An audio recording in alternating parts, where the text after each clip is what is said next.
You can hear the drums beating, but they've got to form up, get their armour on, get their weaponry together, and prepare. So shall we ask a local expert, a local gentleman about wandering the streets of Chinnor, who's going to speak to the crowd and give us some ideas of how they should conduct themselves should they run into any kind of battle. Well, that's doing good, sir.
Looks like the parliamentarian garrison coming across in front of us here. You'll see they're leading with their colonel in charge and a colour. Then they've got their musket block at the front and the pike block behind. The pike block is heavy infantry, quite often armoured with helmets, ready to smash through the opposition and hold off any cavalry. The musketeers loaded with gunpowder. Probably about a 12 gauge musket, most of these, carrying 12 charges around their neck. They have to pray they don't start to explode or the whole lot goes up. We hope this afternoon they're as safe as they can be, but we know they're extremely well trained.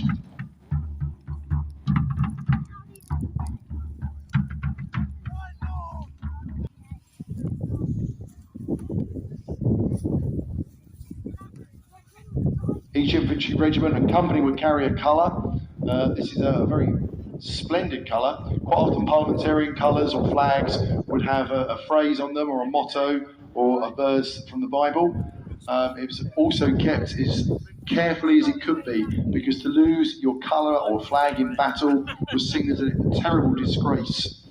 Quite often during the Civil War, because it was Englishmen against Englishmen, particularly the first Civil War, the side looked like they were about to be beaten. Rather than be killed, they would surrender, and then they were required to turn their coats, which you've already heard the word phrase, turncoat.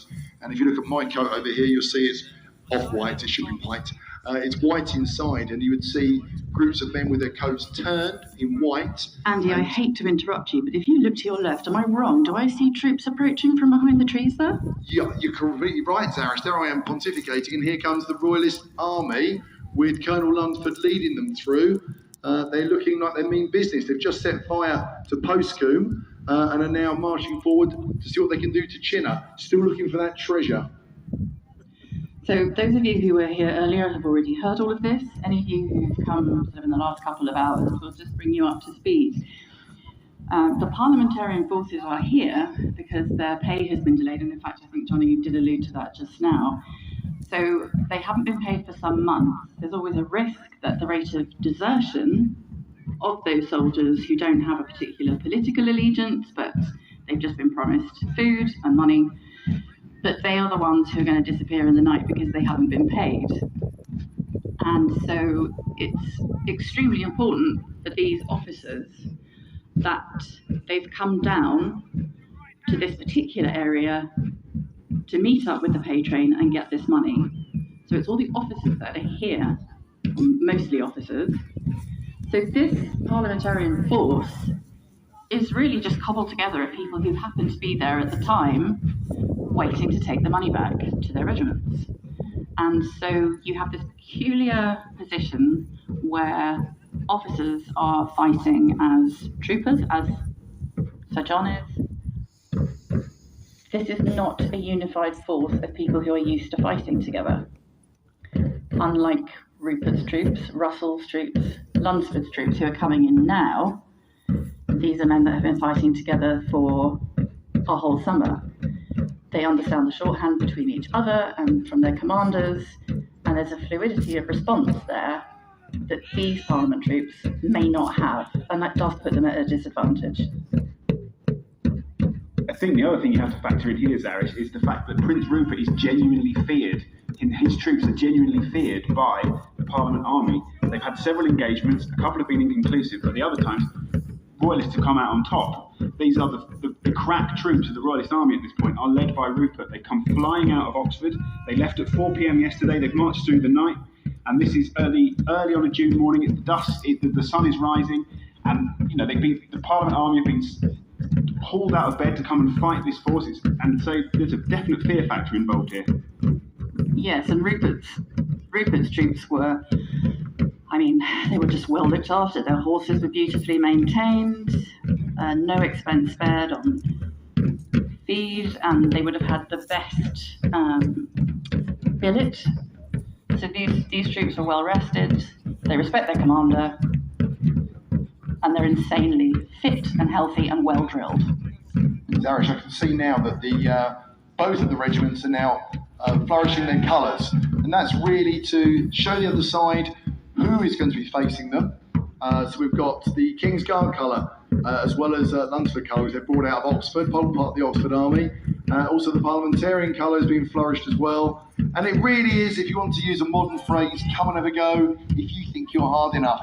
And that's really what it's about, flourishing those colours, to try and intimidate the opposition.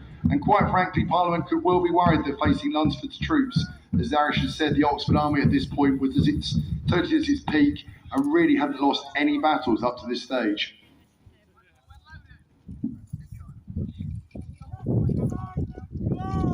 It's interesting, isn't it, because of the sort of personal view of a lot of the Parliament aristocrats would have been that Lunsford was beneath contempt because of the life he led. So it's possible they might have felt a bit superior. So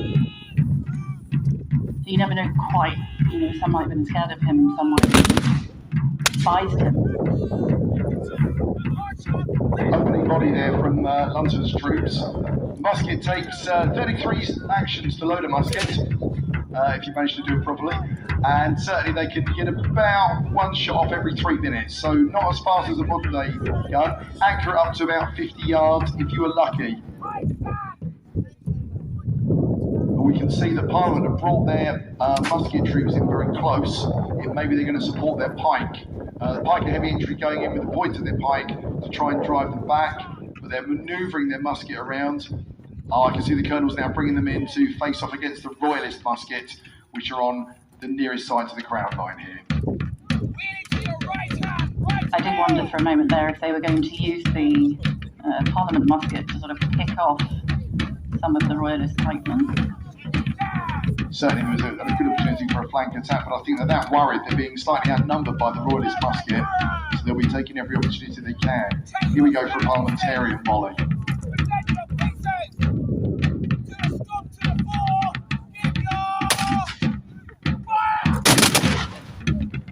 Excellent volley. Trigger safety.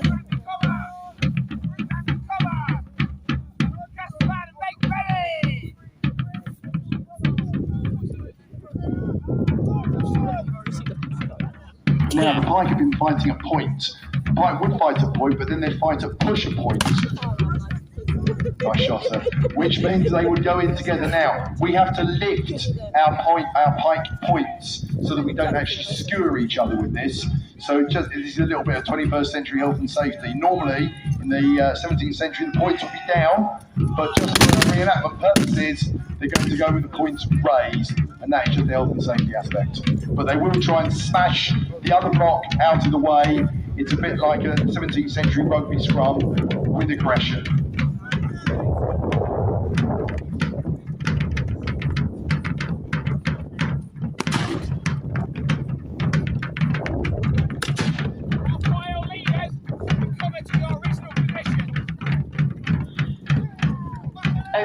battlefield, to the far right, we see Sir John Hamden, watching the battle from a distance, because from there he'll be able to see what the Royalists are doing, where their messages are going, maybe have a guess at what their tactics are going to be, so that he can react appropriately, maybe send a runner onto the field to relay updated orders. If you see something going on, he can react to it, send someone in to change the plan. I think he's also looking on expectantly, hoping that further troops will come out from Tame to help change the balance of this battle and drive the Royalists back away from Chinnor itself. But I'm not that confident that they will get there in time, because this looks like things are going the Royalist way at the moment. Had a report, John, that there's a large cavalry battle taking place over at Chalgrove Field, just slightly further away. And I know that Rupert's engaged most of his horse there, so it's unlikely Parliament can send many more horse troops through. But let's see whether they can get any more infantry to back up what's going on.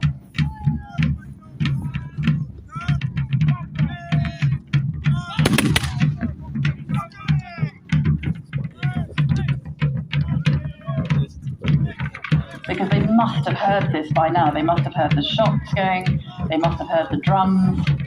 They must be aware that there is something serious happening. This isn't practice. This isn't drill. Certainly we can see that the Royalist pipe block are driving the Parliament block back. They've taken about 20 yards so far. I can see that their captain is trying to guard their support and get them ready to attack again. It's exhausting fighting in the pipe block and extremely dangerous. Musket is holding the flank. The Parliament Musketeers are doing extremely well, have not given ground yet. But who knows what will happen in the next 5 minutes.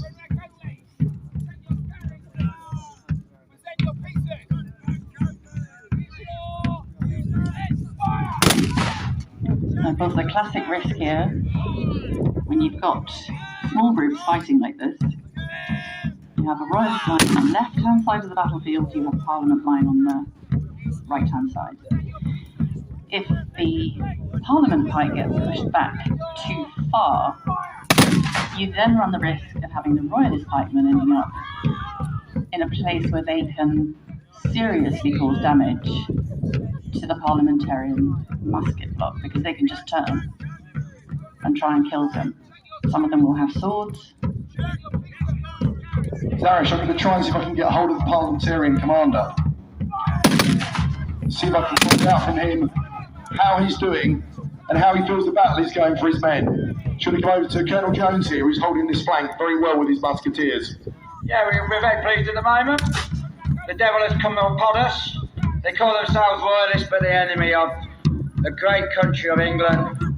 We will stand here and we will repel them. Our musketeers are putting a very good, slow blanket of fire up, and they cannot come down on top of us.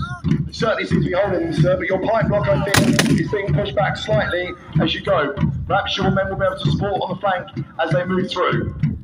Yes, they are struggling a little bit, the pipemen, but they've had their beer. They'll soon get their second wind. Thank you, sir.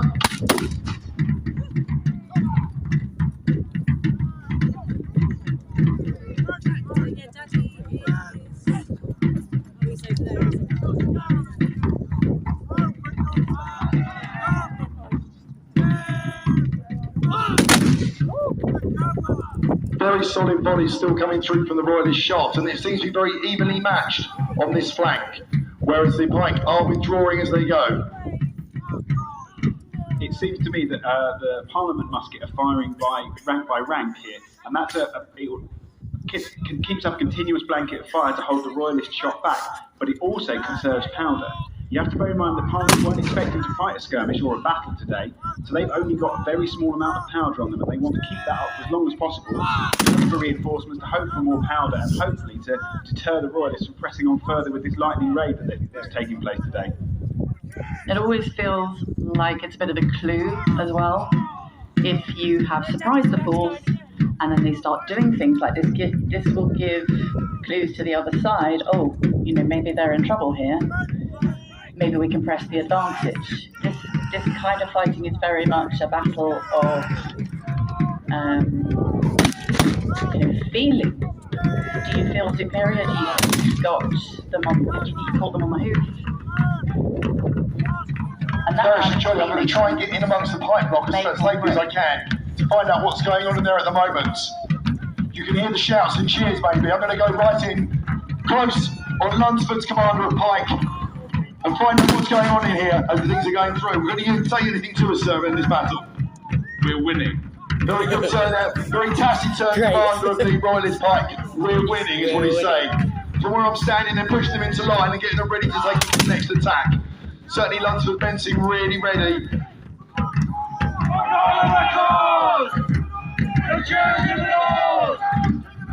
Charles, King of England!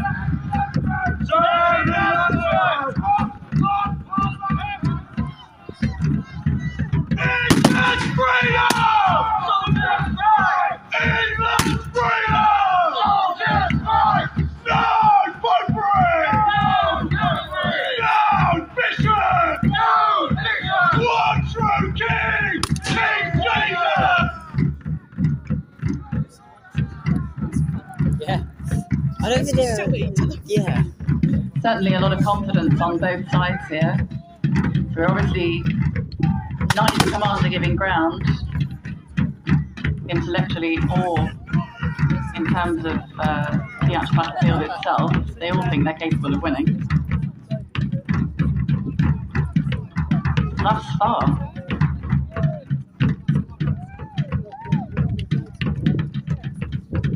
You can see Colonel Lunsford, apologies, I can see Colonel Hamden looking extremely worried on his horse there. He's looking on, and I know he's expecting his cavalry reinforcements to come pouring through from Cholgrove at some point, but it seems that up there, Rumour has attacked, has gone over the top of the hedge, and has brought his whole lifeguard through on top of the parliamentarian cavalry. And as you can see, Parliament are retiring at some point as they go back with their pike. And I can see that the match are being passed out of the Parliament block at the moment. I believe they might be about to club their musket and go in hand to hand, but we'll have to wait and see if that happens. Oh, it's going to be big. Some musketeers would have had swords, but by no means all. Jeez. Equipment wasn't issued, it was whatever any soldier was able to bring with him or afford to buy. If you're caught like this on the battlefield and you run out of powder, you turn the musket round and you use it as a club. Yeah, I think you're right, Zarish. I can see that Lunsford's troops are certainly getting prepared to come in, perhaps to some form of hand-to-hand combat against their parliamentarian opposition. Certainly the pike are trying to draw breath at the moment. I think they've all have had a very hard fight, but I can see them going in at points again. Now, interestingly, are Parliament going to commit to moving forward, or are they going to wait for the Royalists to come to them? Yeah, it looks like they're going to hold the ground if they can. You can see the officer at the front trying to urge his men on to hold their ground and stop Lunsford's men coming in to Chiller. You can see the pike blocks have now broken down into hand-to-hand as well. They've dropped their weapons and attacking each other on the ground. Commanders right on the crowd line there. Red sash, the Royalists, orange sash, the Parliament. You can see those commanders exhorting their men on to greater efforts.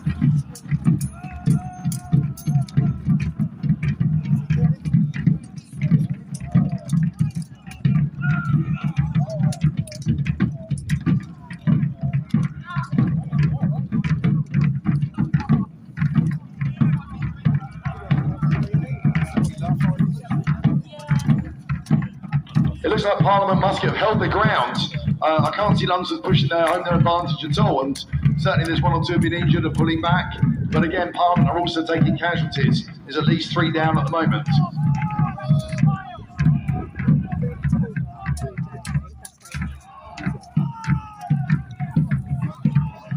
You can see how confusing this is on the battlefield in the melee with all of the noise and the shouting and the gunshots. You can see how important the drums were, the drummers. All of the commands were relayed by the drummers. So that even if there was incredible amount of noise from guns and cannon that the soldiers Could you get the toy? hear what the orders were. Please, thank you. Yeah, I'll take that back to account.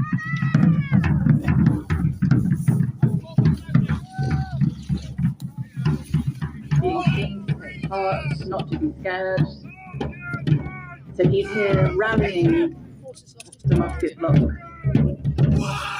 and making sure that even though they have to give ground, they don't feel like they failed.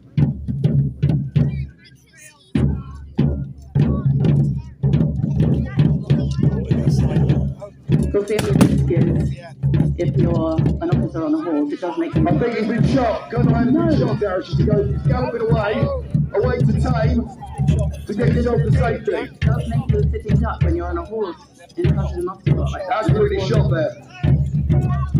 Somebody did get him, I think, in the shoulder.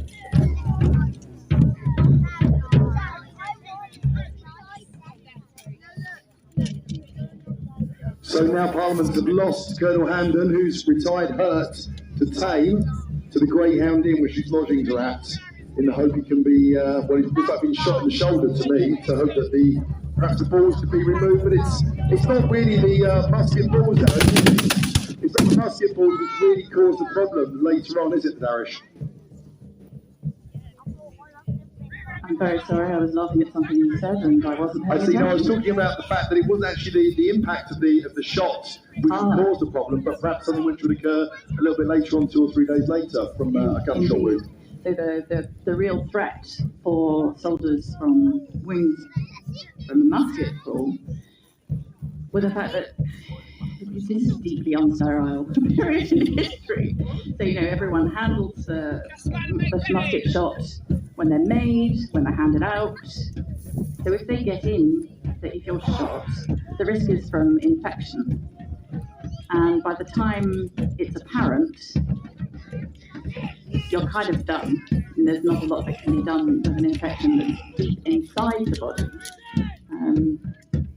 The Romans used honey for the battlefield wounds because it disinfects wounds from the inside out. But it's not guaranteed that you can get right to the heart of a wound like that. Certainly, when officers were going into battle, they were advised to wear clean shirts and underwear, because if the ball from the pistol ball or the musket ball drove into the body, a piece of shirt would go in with it. If it was clean, they had a better chance of not getting an infection. And quite often, once the surgeon went in with their probe to try and find the bullets, they could withdraw the bullet. They also pulled out the piece of shirt and matched it to the shirt piece missing to see if anything was left in the wound. Unfortunately, this did not always work.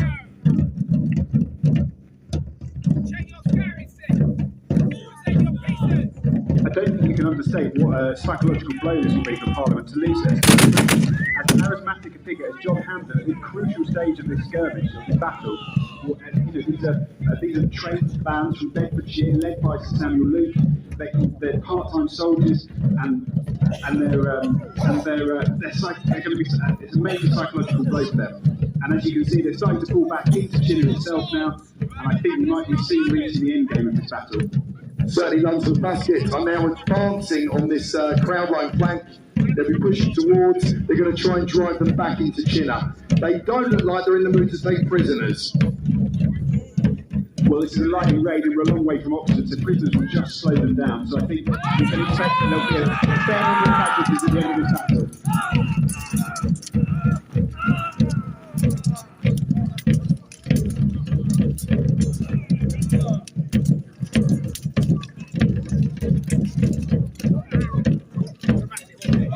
Of course, the goal for any commander going onto the battlefield is to be able to get their men home safely to their families at the end of the day. I fear that for the Parliament Army this afternoon, this is not going to have a happy ending. Indeed, Darish, and this is a field. This is a field of blood, and you can see this musket block has fallen. There are injured men trying to crawl back crawling back to their own lines in the hope they won't be massacred on the floor. Certainly neither side is looking to give quarter today.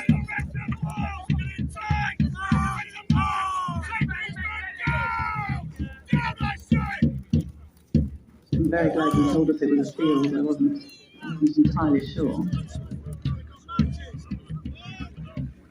The Bedfordshire trained bands on the Parliament side seem to have rallied somewhat. They held their ground. They haven't taken too many casualties, so it looks like they've still got some powder left. They're going to try and make a stand here by the looks of it and try and keep Lunsford's Royalist troops off for as long as possible. Yeah, it looks like the Royalist Musketeers have dropped back slightly, perhaps to regroup themselves. I don't think they found it quite as easy as they thought to come through on that flank. And it looks like their officers are going to take them back and get them reloaded and try and take a few more of them down before they come in again and try and charge them from the flank. The Pike Block are now driving back. The heavy infantry are going in very hard in the fact of trying to get through to Chinner. They've come past the Musketeers on the flank and are pushing forward as hard as they can.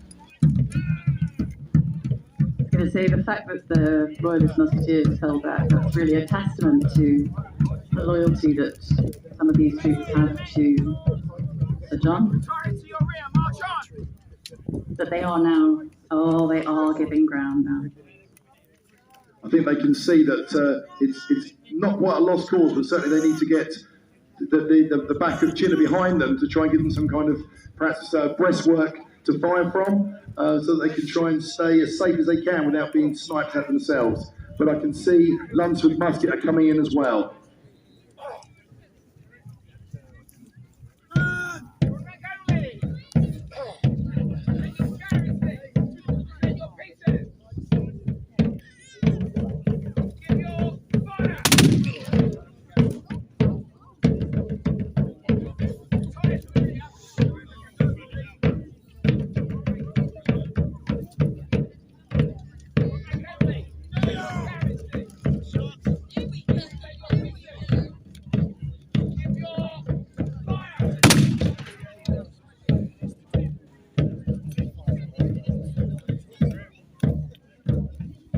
Certainly the battle's quieted down slightly. You can see Lunsford Musketeers are waiting. They're not quite sure whether they can get into Chinner or whether or not. Now, those of you on the crowd line who are the furthest away from the black box, you will find the rest of the action finishes at this end of the battlefield and in the arena. So you may start to lose a bit of vision from that end. But do carry on staying with us, start to drift in this direction. Keep your eyes on the field, don't miss anything, it's still happening as we go. Wow. I think when Johnny was talking earlier, he referred to what a massive blow the loss of Sir John Hampden would be to the Parliament troops. And I don't think that can be understated when you look at this massive loss of ground we're looking at here. The Pike have withdrawn into the town, shielding the drums, and yes, they've taken the Musketeers with them. I think that Lunsford's regiment now know that the day is theirs. They've got their minds set on the cornucopia of plunder that awaits them in Chinner, and I think they'll be ready. It looks like they're getting set now for one last charge to try and break into the town and seize the day. I can see that the Parliamentary Musketeers are lining the breastworks as thought to ensure they can fire from a safe position within Chinner.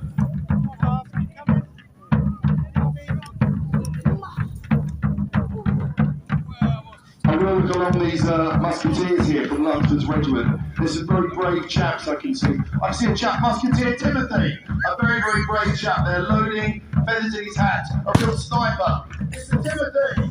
I can see he's not looking to me. Mr. Timothy, look to us. Sir, you're a master sniper. Let us see you take out those pestiferous parliamentarians with your next shot, sir. The crowd will be watching you. There's no pressure on you, Mr. Timothy. Make it happen.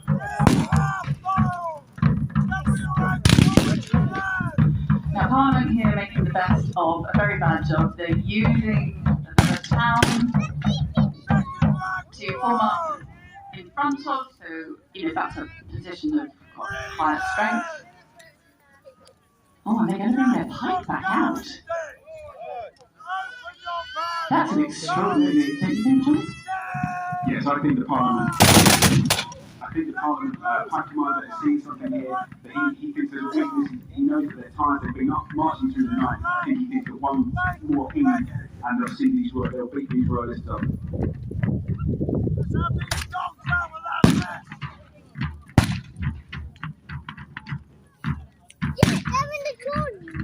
Yes. A bit different from yesterday. Yeah, a bit. The man's in there too. Oh, okay. Do you want to go over there then? Yeah.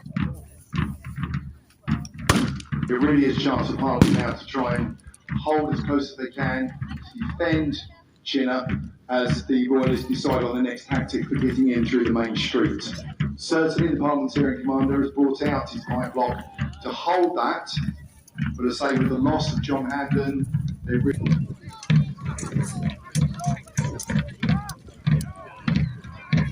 And it really is a massacre now in Chinnor as the Royalists are trying to break through and finish off anyone left. However, there's still spirited opposition from the last few Parliamentarian troops standing.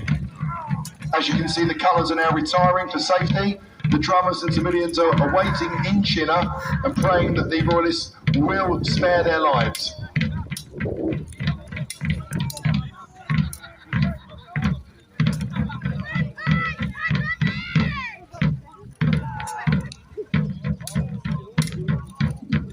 Andy, can you see the Parliamentarian colours? I can't see the Parliament Regiment. Yes, they've actually drawn the colours now down to the drums. I can see Parliamentarian Colonel has pulled them right back. I'm just going to see if I can get round through the gates of Chinnor and walk in through the main entrance, back through the Royalist gun lines, and then going forward. And we can see they've now taken the Parliamentarian colour has been captured by a Royalist musketeer and brought back to the Colonel to show the victory. So our parliamentarians here have been utterly crushed by a surprise appearance by Very much so. quite a random. They have, yes, they've taken the colour. Now this defeat really became like for morale in the Parliament Army and for the Parliament cause. This series of events, Chalgrove and here today, the loss of Hampden was a huge deal for Parliament. As I said at the beginning of the battle, he had been one of the only things really keeping the factions together with his diplomacy and his experience. He trained as a lawyer, so he was very sober, very calm, very thoughtful. He knew how to use his words. And the loss of him would really dampen the Parliament cause for some years. He took two musket balls to the shoulder on this day. He went back to his billet in the town for medical care, but it did turn out that the wound was infected. Eventually he was taken to his home, and he died at home 6 days later. He was buried in Great Hampden Church. Unlike the other parliamentarian, Pym, his loss was mourned on both sides of the conflict. His friendship had gone across the political divide in the Houses of Parliament, and he was mourned by Royalists and parliamentarians. His close friend, Anthony Nicol, wrote, "Never kingdom received a greater loss in one subject. Never a man a truer and more faithful friend." Thank you, Zarish, for those words.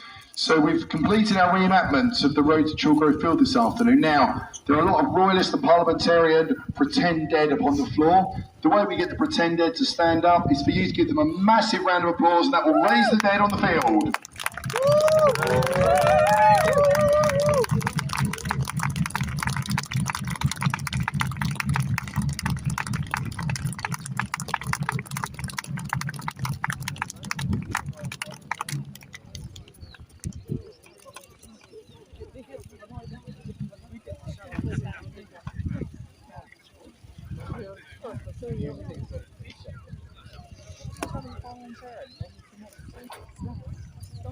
What's down with the toilet? You can't. What's better than yelling down with the toilet?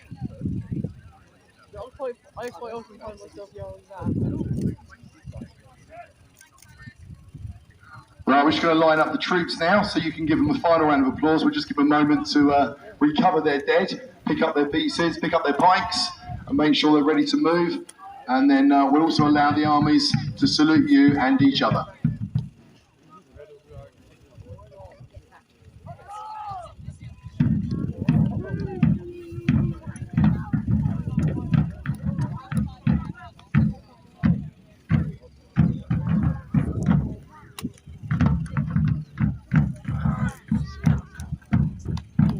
So a round of applause for Lunsford Regiment, played today by Rupert's, King's Guard, Rivers and Gerard's Regiments.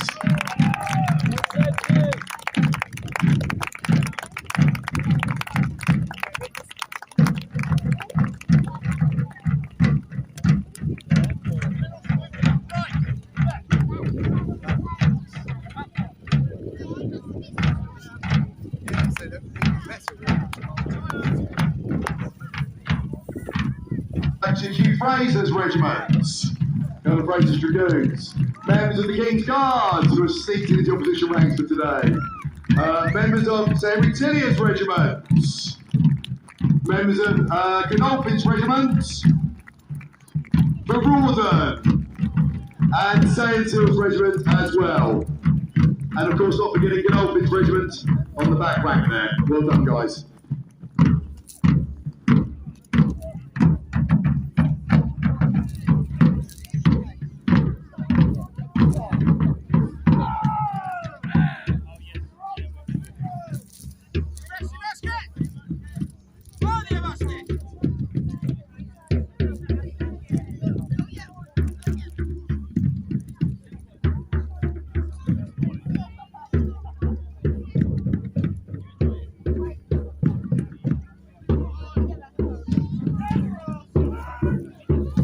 The Royalist Army had formed up in front of the commentary box to salute the brave men and women of the Parliament Army.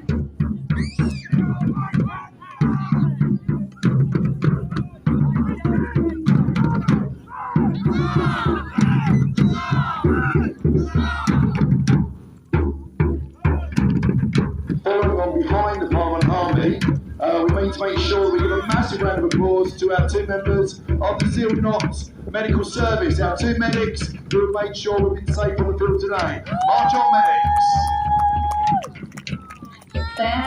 Their contribution is huge, and I can't overstate this. They're all trained medics, the Sealed Knot is their hobby, and they come out and they could go into the musket block or go into the white block or come in here in the commentary box. They could do crowdline entertainment, but they continue doing their job on the weekend that they're away doing their hobby, and they patch us up and they send us home in one piece. So we are all extremely lucky to have them, and yes, my respect to them. We're now going to run the kids drill for you again. If you want to take part, if you saw that offensive, never go yourself. We'll have kids drill just here in the arena, just through the gates. We'll send some piping across. But just to finish off, a big round of applause to the whole of Sealed Knot. Well done, guys.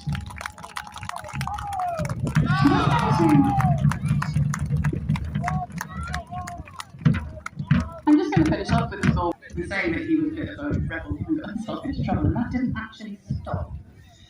He ended up being captured at Edge Hill, and he was imprisoned in Warwick Castle for the remainder of the Civil War.